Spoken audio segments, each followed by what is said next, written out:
infelizmente, nós não temos muito tempo para falar muito discurso, para ouvir muitos fragmentos das obras, ouvir histórias, poesias. Nós faremos um lançamento rápido e logo após, eles ficarão ali, tem uma mesa na entrada, como vocês viram, vendendo as obras e falando sobre as suas obras, falando mais do que vocês quiserem saber, tá?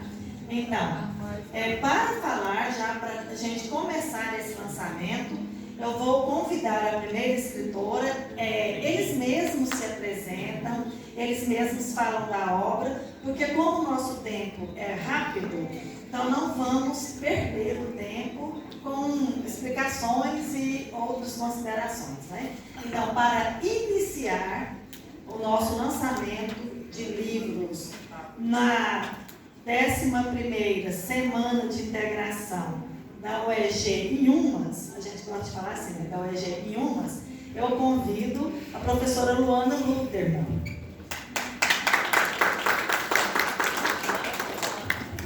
Pode ficar quando você quiser, pode ir lá também. Acho que eu vou ficar por aqui, que a gente fica mais informal. Não é? Eu também.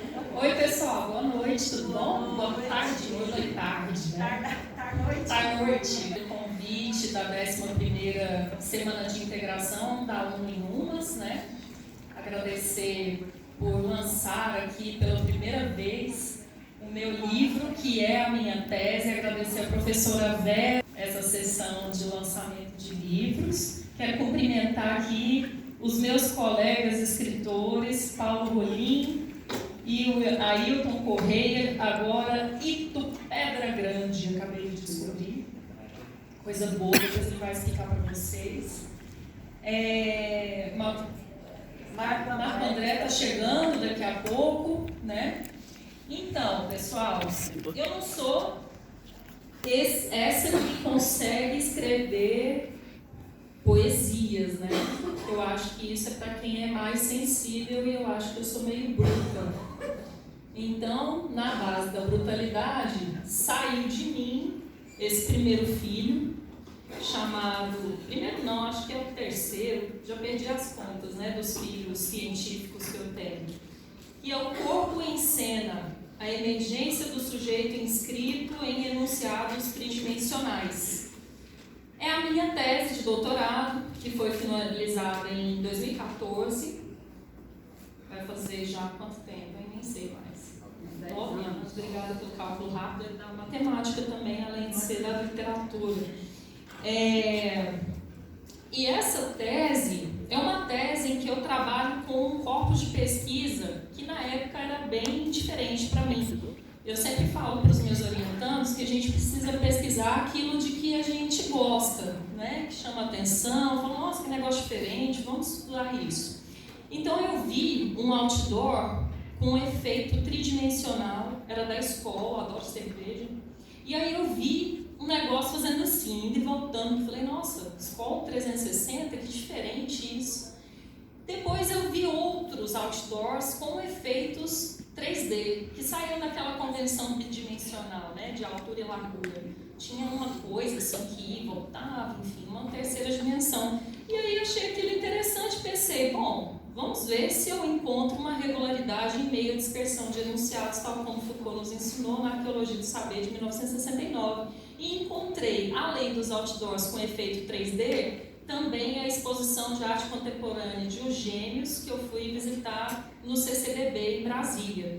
Depois, e nessa exposição de arte contemporânea chamada Vertigem, eu encontrei alguns objetos de arte contemporânea reais, né, mais realistas, com efeito de realidade, e davam uma sensação de projeção dos leitores naquela arte, em vez de um afastamento do corpo, uma aproximação do corpo. Depois encontrei também os livros pop-up ou livros brinquedo, que são literários, né, da educação infantil, para fazer com que as crianças se sentissem ali naquela realidade virtual. Então, livros que, quando a gente abre, saltam da mera convenção bidimensional, né, não são como esses aqui, tem aqui uma terceira dimensão para poder narrar a historinha. E o meu quarto componente do corpo de pesquisa eram Xbox 360 e Nintendo Wii, os videogames que tinham avatares, né? e que eu não era mais a Luana, eu era um personagem de um videogame criado para poder me transformar naquela outra narrativa. Então, uma sensação de imersão na virtualidade e, como sujeito, me clivar por meio de outras possibilidades identitárias. Isso tudo me chamou a atenção e foi assim que eu criei a minha tese. A minha tese está aqui, disponível para quem quiser ler, para quem quiser se inspirar, como é que eu vou criar um projeto de pesquisa, como é que eu vou pensar o meu TCC. Se alguém quiser, o livro está disponível lá fora, depois a gente pode bater um papo. Boa noite para todo mundo. Gente, com Greens Leaves ao fundo, olha que maravilha. Nós continuaremos o lançamento. Pode continuar tocando, não tem problema, tá bom? Tá ótimo, aliás. E aí, então, agora, nós vamos convidar o escritor Paulo Rolim para ele fazer a apresentação da sua obra. Pode ser aqui, pode... O Paulo Rolim, ele costuma gesticular, ele gosta de andar, então pode ficar à vontade. Vou entregar o microfone. Não é? É bonito ficar em pé, às vezes agora no rádio, eu falava sentado, mas eu fico mais à vontade. Bem, boa noite a todos. Boa noite aos colegas de bancada aqui, as quais eu conheço. Hoje conheci a professora Luana, a professora Vera Lúcia, UEG Letras e Unas. Túlio Augusto Lobo, escritor maravilhoso. Obrigado pela presença. Bem, não é fácil falar como escritor, falar para alunos de uma faculdade de letras tão importante quanto a UEG Letras e Unas. É um desafio, mas eu estou aqui e vamos colocar um pouco das minhas experiências também dentro do campo da literatura e até no campo da poesia, da crônica e da arte de um modo geral.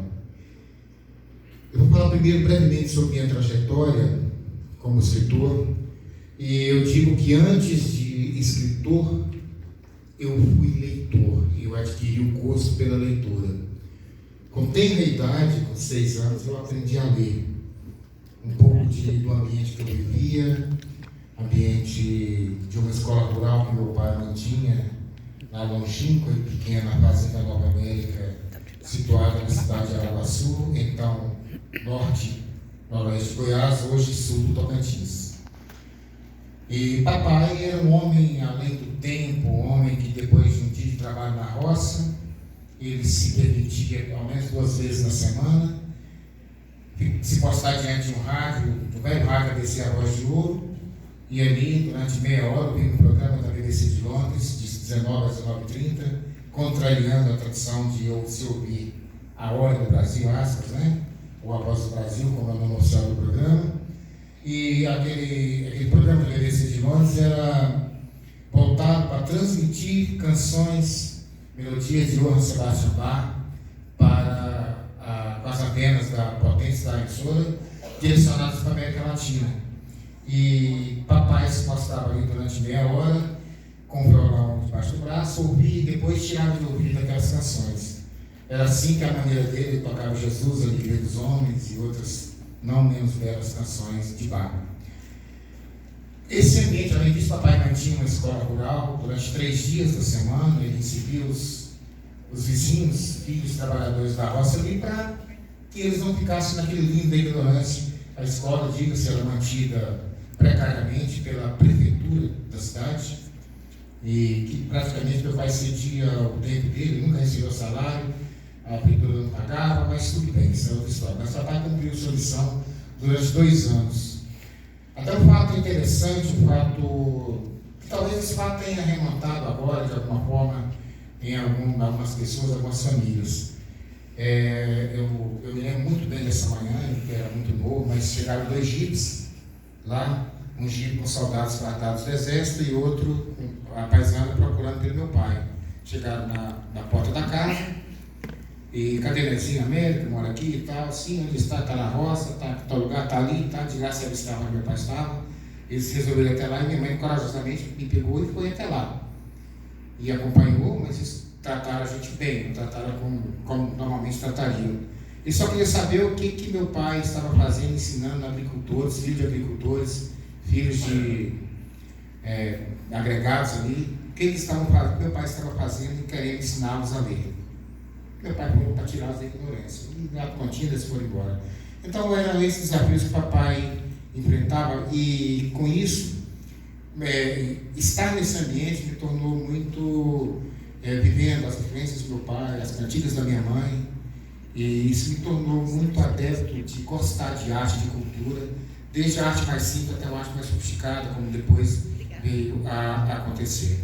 Isso me influenciou para que eu aprendesse a ler, que eu buscasse com aqueles livros que ficavam lá em cima dos bancos, que os alunos utilizavam para receber as aulas do meu pai. Eu comecei a ter curiosidade de decifrar aqueles símbolos, aquelas coisas que eu não entendia, e um dia eu tive a oportunidade, não demorou, eu aprendi a ler. Com isso eu passei, de acordo com as etapas da vida, passei a me tornar um leitor cada dia mais contumaz. O tempo passou, a escola veio, e ainda como leitor, um dia eu conheci, salvo engano, na 6ª série, na cidade de São Miguel do Araguaia, ou 7ª série, hoje 8º ano, né? Tínhamos uma professora de literatura chamada Cibele. A Cibele era aquela professora de literatura são divinos, diga-se. A Cibele era aquela professora que tinha prazer em ministrar as aulas dela, tinha alegria, e ao mesmo tempo ela estimulava a gente, e com isso ela ficava muito feliz com os resultados que a gente apresentava. Um belo dia, Cibele indicou para a gente, e nós tomamos conhecimento, compramos o livro, dividimos quem podia comprar, uma coleção que trazia Carlos Drummond de Andrade, Paulo Mendes Campos, Fernando Sabino e Rubem Braga, os mestres da crônica do Brasil, a coleção da editora Ática, chamada Coleção Vagalume. E vieram outros livros também, da mesma série também, que muito influenciaram. E Drummond, Rubem Braga, Fernando Sabino e Paulo Mendes Campos abriram as portas da crônica para mim. Portanto, até hoje, embora eu tenha um romance escrito, não publicado, sequer editado, mas a crônica há muito que ela frequenta o meu cotidiano. Então, voltando ao início dessa fala, antes de me tornar escritor, eu me tornei um leitor. Por isso, eu falo que a maior responsabilidade que os escritores, os formadores de opinião na área de letras, literatura, arte, cultura, têm, é no sentido de formar leitores. Ontem eu conversava com um amigo, ele perguntou se ele me deu alguns livros para que eu presenteasse pessoas. Aí eu falei, olha, eu tenho sido bastante seletivo, porque livros a gente tem que presentear a quem sabidamente vai ler. Para quem vai colocá-lo numa estante e deixá-lo lá, é perda de tempo, e infelizmente, se a pessoa se dispõe a ler, ou mesmo emprestar para alguém, eu acho que seria bacana. Com isso, me veio, passado algum tempo, a necessidade, uma coisa quase automática de escrever. Eu comecei a escrever em máquina de litografia, escrever poemas, guardava-os, e depois eu voltava a ter eles, comecei a escrever alguns contos, mas sempre guardando. Um belo dia, através de um grande amigo, um irmão, que infelizmente ele se foi durante a pandemia, vítima de Covid, João Sobreira Rocha, ele me fez um convite para que eu escrevesse, a partir de algumas crônicas minhas que ele conhecia, para que eu escrevesse semanalmente uma crônica para a abertura do programa Universitário Seresta, que ele apresentava sempre às sextas-feiras. Aliás, esse programa tem uma participação importante, a professora Vera Lúcia já esteve lá por algumas vezes, né? Já estivemos lá com Marcelo Barra, com outros, e era maravilhoso. Então, toda semana eu tinha um compromisso de escrever. Então, eu deixei de ser aquele escritor de crônicas sazonal, que de vez em quando, bissexto, alguns usam esse termo, né? Para ter um compromisso de escrever uma crônica semanal para a Rádio Universitária, para a abertura do programa Universitário Seresta.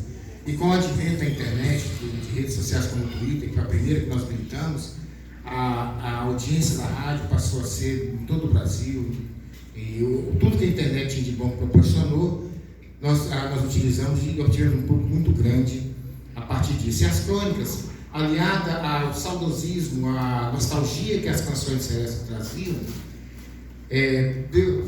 tocou muito as pessoas.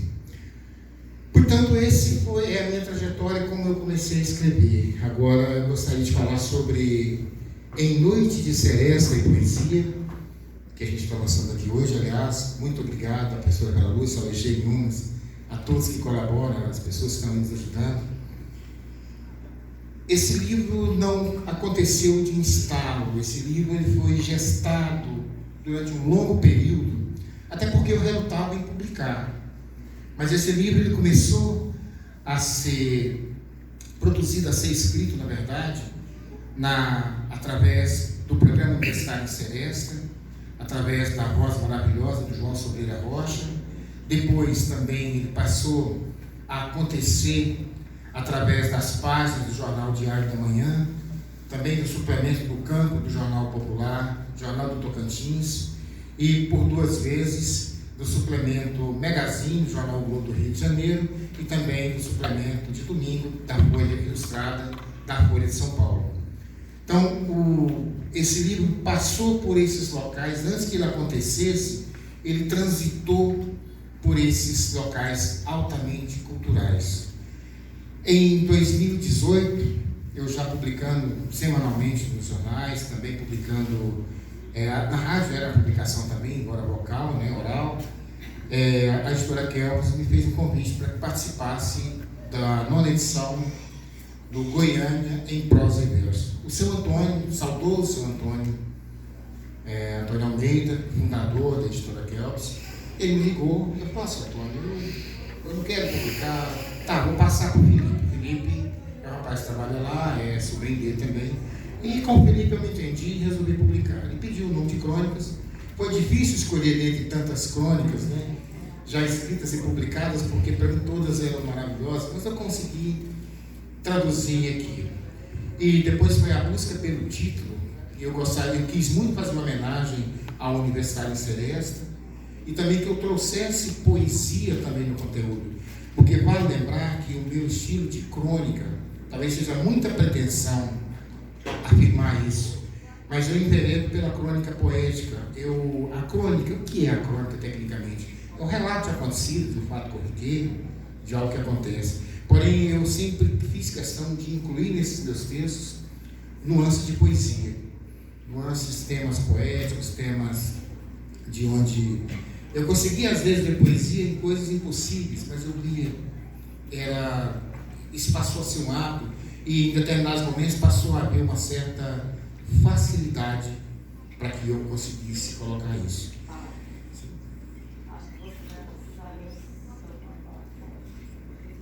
Já tem, podemos? O rádio me dá noção. Bem, então é isso. Eu falei sobre mim, sobre o tema, Em Noite de Seresta e Poesia, e daqui a pouco eu vou estar lá fora. Mas eu peço licença à professora Vera Lúcia para ler um poema rapidinho, tá? Esse poema é muito tocante, o nome dele é Vieste Lua. Vieste Lua acariciando minha face, tocando minhas mãos, entrelaçando a tua. Vieste Lua na luz que é teu sorriso, e eu te namorei. Te senti junto a mim, em olhares que se encontraram na proximidade do teu respirar ofegante. Corações batendo no mesmo compasso ao ritmo das paixões. Vieste luz, e eu te namorei pela luz da lua, contemplando estrelas, porque sei que também a namoras, e assim namoras a mim. Obrigado. Ele continua agora, infelizmente. E já convidamos o Ailton e o Fábio Júnior. No caso, o Fábio Júnior fará o lançamento do livro do Ailton, tá bom? Então já passo a palavra para ele. É do Ito Pedra Grande, desculpa. Pessoal, boa noite. Primeiro, antes de mais nada, eu acho que eu e o Fábio vai tentar fazer uma performance, uma narração. Mas, no meu caso, é muito bom sempre estar aqui. Eu estava até conversando com as professoras, né? Entrei na UEG com 30 anos, saí com 34, e sempre me sinto bem quando eu posso estar aqui. Hoje a minha filha Isabel está estudando na UEG e isso muito me orgulha. Talvez não teria mais orgulho que ver ela estudando e gostando do curso e tudo mais. Bom, então a questão do Ito, né? Quer dizer, todo mundo pode continuar a me chamar de Ailton. Eu acho que o Ito está sendo puxado pela mão, ele ainda é pequenininho, pelo Ailton. Então vamos deixar devagarzinho o Ito vir, professor, tranquilo. Isso. Aí o Ito, o Ito na verdade vem de Ailton, porque os coleguinhas não conseguiam falar meu nome, né? Ailton, Ito. Então eu peguei o nome lá da infância, por isso que eu estou falando ele é pequenininho, e Pedra Grande por conta, né, Rúbia? Boa noite. Por conta da nossa querida Itaúsu, que vem do Tupi-Guarani, né? Pedra Grande. Eu usei um pouquinho, já emendei o Pedra com o Grande, para ficar uma coisa só. Mas pode se sentir à vontade, me chamar de Ailton Correia Lima, Ito Pedra Grande. Vamos deixar o Ito vir devagarzinho, vamos, né? Então é isso. Eu vou passar para o Fábio, porque a gente veio até comentando o livro no carro, eu, a minha esposa, a Isabela e o Fábio. Não vou tecer mais comentários porque é algo assim, é muita coisa. Talvez um dia, né, professora, a gente venha com mais tempo e possa abordar melhor, tá? Mas eu vou passar para o Fábio. Tenham todos uma boa noite, tá?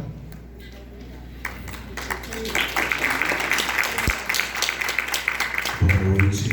Eu quero agradecer o convite da professora Vera, né, ao Ailton Correia.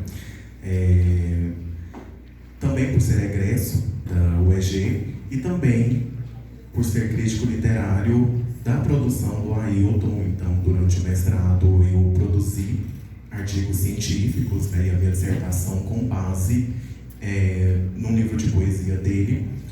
E agora, eu acredito que nada melhor do que a própria obra dizer por si mesma. Então, farei uma leitura de um trecho do livro dele, que se chama O Revés da Vingança.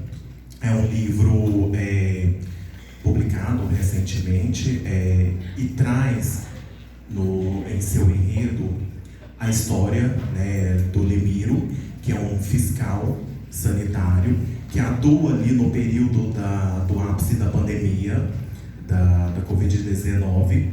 E aí, em meio a isso, o Limiro, que é o protagonista, ele se vê em meio, infelizmente, a muitas coisas que nós presenciamos, que eram as infrações, infelizmente, pessoas cometendo as aglomerações. E aí, em meio a isso, há um certo dia dentro da narrativa em que toda a equipe dos chefes, né, que é ali a equipe de vigilância sanitária, infelizmente é atingida, né, violentada por um grupo de pessoas que estavam em uma festa. E aí há um outro momento em que um dos amigos do Limiro também é alvejado por pregos. E aí ele tem o olho perfurado. Nisso, há uma sede de vingança do Limiro para poder revidar toda essa situação. E aí, então, é pensada uma festa pelo próprio Limiro, junto a outros amigos da Vigilância Sanitária, como forma de reivindicar isso. Infelizmente, em uma das festas, há um momento em que toda a equipe de vigilância é alvejada por fezes, e aí na cidade isso vira uma grande piada. O muro do Limiro é pinchado com frases de vingança, de que todas as pessoas que estavam na festa iriam se vingar dele. Então há um cenário de vingança, tanto de um lado quanto do outro. E aí o resultado dessa vingança, se ela é concretizada ou não, e como ela é concretizada, e qual final, aí vocês terão que fazer a leitura, porque eu não posso contar.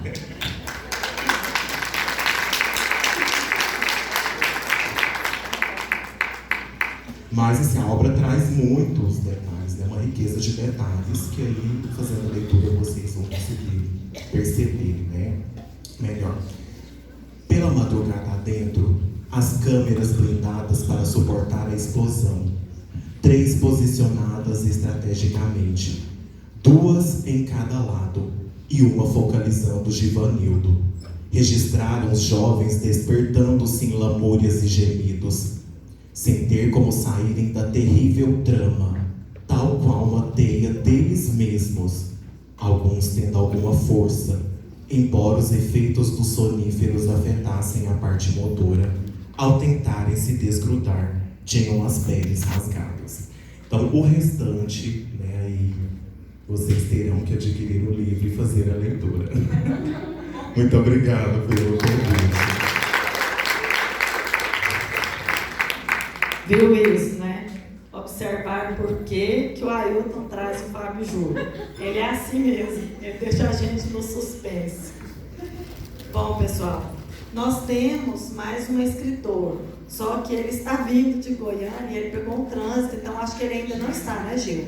Não chegou. Então nós vamos fazer o seguinte, o horário, né, está chegando ao limite, nós vamos interromper, vamos terminar essa parte, e quando ele chegar, ele faz uma entrada, mas aí ele chega ali, os escritores continuarão vendendo os livros, e como o Paulo Rolim já disse, existe também mais um escritor, que hoje ele não está fazendo o lançamento, porque ele já fez o lançamento dos livros dele, que ele escreveu, né? Que é o Túlio Augusto, é professor, também escritor. Eu coloquei lá no arquivo que a gente fez a planilhazinha sobre ele. Ele também estará vendendo ali, tem contos, tem romance, tem muita coisa que vocês podem se interessar. Então todo mundo, né, todos os escritores ficarão lá fora agora vendendo a sua obra e nós vamos encerrar essa parte para continuarmos com a segunda parte do Simpex, né? Nós queremos agradecer primeiramente a Luana, o Paulo, o Ailton, o Fábio Júlio e o Túlio por ter vindo também trazer a sua obra, por trazer para nós essa contribuição da arte, essa importante contribuição também para a leitura, não é? Nós ficamos muito felizes quando nós podemos trazer escritores, gente que escreve para a gente ler. Então, agradecemos de coração que vocês tenham vindo, que estejam aqui, apesar de ser rápido, mas que conta muito, faz a diferença para nós. Agradecer a organização do evento, pelo espaço, e convidar a todos para continuar na programação, tá? Então, damos boa noite por enquanto, para os escritores, vamos para a parte de fora e a gente continua lá. Obrigada a todos vocês.